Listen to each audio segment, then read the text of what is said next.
Breaking news. ఆర్టీసీలో అద్దె బస్సుల సమ్మె లేదని చెప్పారు టీఎస్ఆర్టీసీ ఎండీ సజ్జనార్. జనవరి 5 నుంచి సమ్మెకు దిగుతామని చెప్పి అద్దె బస్సుల యాజమాన్య సంఘం తెలిపింది. అయితే బస్సు భవన్ లో ఆర్టీసీ ఎండీ సజ్జనార్ తో ఈ రోజు చర్చలు జరిపారు. ఈ చర్చలు సఫలమైనట్లు తెలుస్తోంది.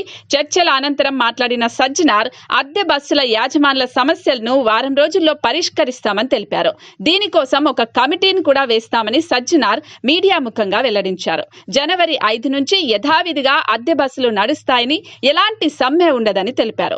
సంక్రాంతికి కూడా ఫ్రీ బస్సు సర్వీస్ ఉంటుందని, ఇంకా స్పెషల్ బస్సులను కూడా తిప్పబోతున్నట్లు వెల్లడించారు. తెలంగాణలో ప్రస్తుతం 2700 అద్దె బస్సులు రన్ చేస్తున్నట్లు సజ్జనార్ వెల్లడించారు.